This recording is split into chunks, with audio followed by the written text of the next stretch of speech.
Assalamualaikum warahmatullahi wabarakatuh. Saya Rahmawati Dwi Puspita, mahasiswi dari Universitas Narotama. Video kali ini saya buat untuk memenuhi tugas mata kuliah Ekonomi Manajerial dengan dosen pengampu Ibu Ika Ayunitya Darmani, SST SEMN. Materi yang akan saya jelaskan pada kali ini yaitu fungsi permintaan, penawaran, dan ekuilibrium pasar. Subpokok bahasan ada 5, yaitu fungsi permintaan pasar, yang kedua kurva permintaan dan hubungannya dengan fungsi permintaan, yang ketiga fungsi penawaran, yang keempat kurva penawaran dan hubungannya dengan fungsi penawaran, yang kelima ekuilibrium pasar. Yang pertama, fungsi permintaan pasar. Fungsi permintaan pasar digunakan sebagai suatu fungsi yang menunjukkan hubungan antara kuantitas barang atau jasa yang diminta oleh konsumen dengan harga barang atau jasa tersebut.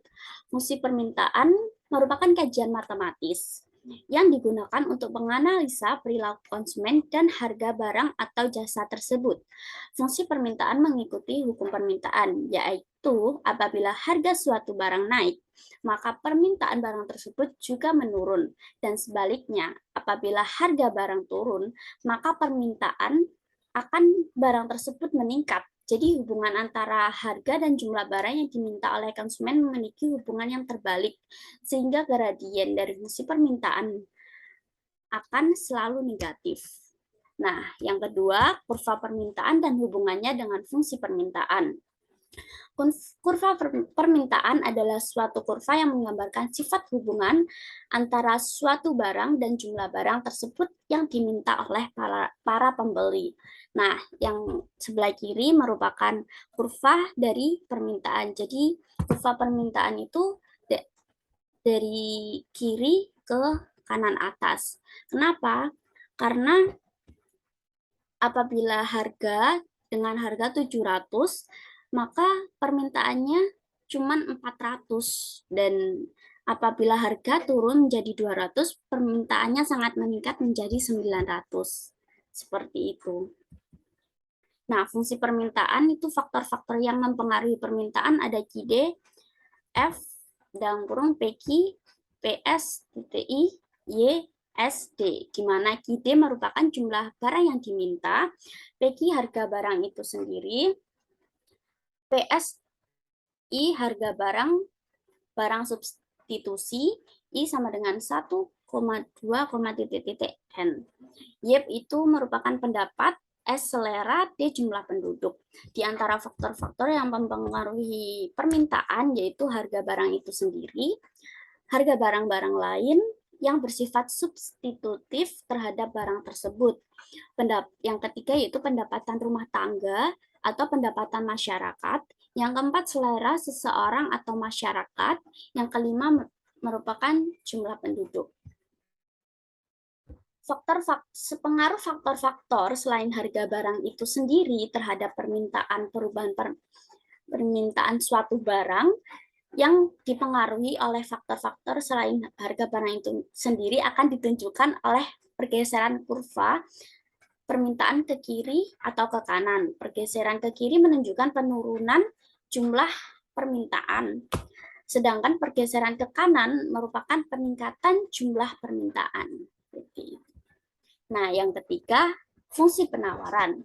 Fungsi penawaran adalah suatu fungsi yang menunjukkan hubungan antara harga barang atau jasa yang ada di pasar dengan kuantitas penawaran yang ditawarkan oleh seorang produsen. Fungsi penawaran digunakan oleh produsen dengan tujuan untuk menganalisa kemungkinan-kemungkinan banyaknya barang yang akan diproduksi.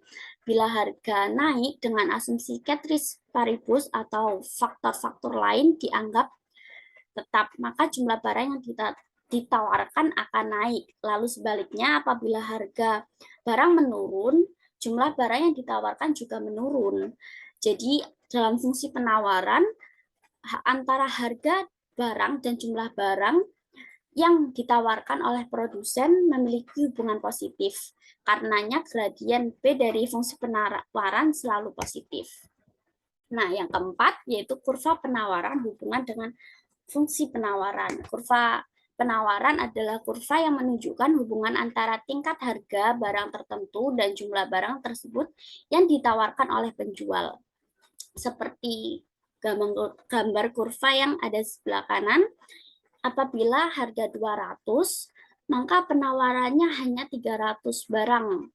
Dan jika harga naik menjadi 700, maka penawarannya naik juga menjadi 800 barang. Contohnya seperti harga minyak kemarin.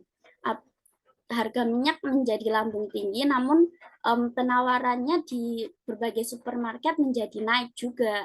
Nah, waktu disubsidi, harga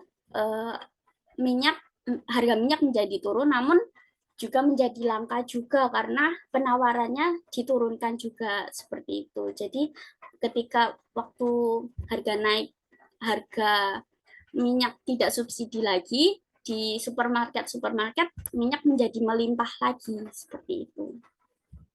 Nah, fungsi penawaran, faktor-faktor yang mempengaruhi penawaran QS sama dengan F dalam kurung PQ PL titik I COT, di mana QS merupakan jumlah barang yang ditawarkan, PQ harga barang itu sendiri, PL titik I harga barang-barang lain, C tujuan-tujuan perusahaan, O tingkat teknologi yang digunakan, T pergeseran kurva penawaran dari kiri atau kanan. Nah, faktor-faktor yang mempengaruhi penawaran itu ada harga barang itu sendiri, harga barang-barang lain, yang ketiga biaya produksi, yang keempat tujuan-tujuan perusahaan, yang kelima tingkat teknologi yang digunakan. Nah, pengaruh faktor selain harga itu sendiri yaitu apabila pengaruh harga barang itu sendiri atau PQ itu terhadap jumlah barang yang ditawarkan QS